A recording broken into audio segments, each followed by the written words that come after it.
അല്ല, ഞങ്ങൾ അവരുമായിട്ട് സംസാരിച്ചു. KSU കോൺഗ്രസിൻ്റെ മായിട്ട് ബന്ധപ്പെട്ട് പ്രവർത്തിക്കുന്ന ഒരു വിദ്യാർത്ഥി സംഘടനയാണ്.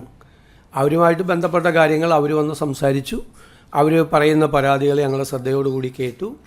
അതിൽ ഗവൺമെൻറ്റിൻ്റെ ഭാഗത്തു നിന്നുള്ള ക്ലാരിഫിക്കേഷൻ എന്താണ് അതിൻ്റെ കാരണം എന്ന് അവരോട് വിശദീകരിച്ചു.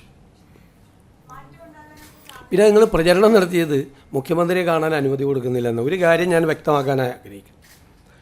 ആർക്കും വന്ന് എന്നെ കാണാം, അതിനുള്ള അവസരം കൊടുത്തിട്ടുണ്ട്. നിങ്ങൾക്കറിയാലോ, ആയിരക്കണക്കിന് ആളുകളാണ് കാണാൻ വരുന്നത്. 10,000കണക്കിന് പരാതികളാണ് കിട്ടുന്നത്. ആ പരാതികൾ പരിഹരിക്കാനുള്ള സംവിധാനവും മുഖ്യമന്ത്രിയുടെ ഓഫീസിൽ ചെയ്തിട്ടുണ്ട്.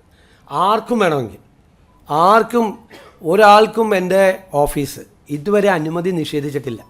നിങ്ങൾ പല വാർത്തകളും കൊടുത്തു അനുമതി നിഷേധിച്ചെന്നു. ഇത് ശരിയല്ല.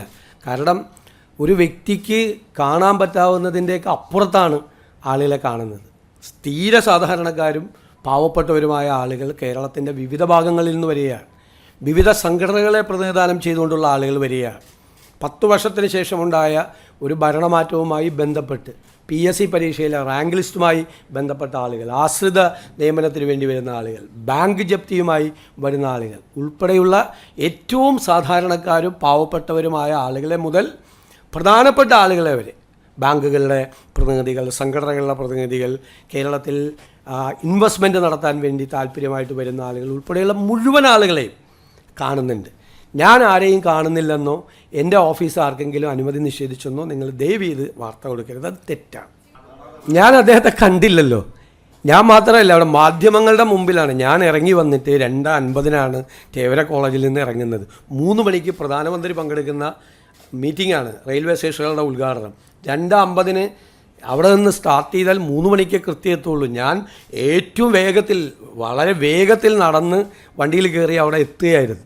KSU പ്രസിഡൻറ്റ് കണ്ടു കഴിഞ്ഞാൽ എൻ്റെ ജില്ലക്കാരനായിരുന്നു, എൻ്റെ ജില്ലയിലെ KSU പ്രസിഡൻ്റായിരുന്ന ആളെ കണ്ടിട്ട് ഞാൻ മൈൻഡ് ചെയ്തില്ല എന്നുള്ളൊരു വാർത്ത. ഞാൻ നിൽക്കുന്നൊരു ഫ്രെയിമിൽ അദ്ദേഹം ഉണ്ട്. ഞാൻ പിന്നീടാണ് കാണുന്നത്. മാത്രമല്ല, അന്ന് രാവിലെ 10 മണി മുതൽ 1 മണി വരെ ഞാൻ എറണാകുളം ഗസ്റ്റ് ഹൗസിലുണ്ട് എന്നുകൂടി എൻ്റെ ഓഫീസ് അദ്ദേഹത്തെ അറിയിച്ചത്. ഇത് 2 മണിക്കാണ് ഈ പരിപാടി. തേവര കോളേജിൽ നടന്ന പരിപാടി 2 മണിക്കാണ്. 10 മണി മുതൽ 1 മണി വരെ ഞാൻ എറണാകുളം ഗസ്റ്റ് ഹൗസിൽ ഉണ്ട് എന്നുകൂടി അവരെ അറിയിച്ചു. അതൊക്കെ തെറ്റായ വാർത്തകളാണ്. അതല്ലേ ഞാൻ വളരെ ക്ലിയർ ചെയ്ത് പറഞ്ഞത്. ഇനിയുള്ള കാലത്തേക്ക് കൂടിയല്ല പറഞ്ഞത്. ഒരാൾക്കും അനുമതി നിഷേധിച്ചിട്ടില്ല, ഞാനോ എൻ്റെ ഓഫീസോ. നിഷേധിക്കുകയില്ല. ഒരു കാരണവശാലും എല്ലാവർക്കും വന്ന് കാണാം. ഞാൻ അതുകൊണ്ടല്ല, ഹിന്ദു ഐക്യവേദിയുടെ ആളുകൾ വന്ന് എന്നെ കണ്ടപ്പോൾ അത് വിവാദമാക്കാൻ ശ്രമിച്ചു. എല്ലാ സംഘടനകളിൽപ്പെട്ട ആളുകൾ വന്ന്, ഇന്നിപ്പോൾ SFIയുടെ പ്രതിനിധികൾ ചോദിച്ചിട്ടുണ്ട്, അവസരം ചോദിച്ചിട്ടുണ്ട്. NGO യൂണിയൻ്റെ ആളുകൾ വന്നിരുന്നു, KSTയുടെ ആളുകൾ വന്നിരുന്നു, അവരുടെ ഗസറ്റ് ഓഫീസേഴ്സ് അസോസിയേഷൻ്റെ ആളുകൾ വന്നിരുന്നു കാണാം. എല്ലാവർക്കും അനുമതി കൊടുക്കുന്നുണ്ട്. എല്ലാവർക്കും അനുമതി കൊടുക്കും. MLA എല്ലാവരും വന്ന് കാണുമല്ലേ. അങ്ങനെ ചെയ്യാൻ പാടില്ലല്ലോ. അങ്ങനെ നിഷേധിക്കപ്പെടേണ്ട ഒരു സ്ഥലമല്ല.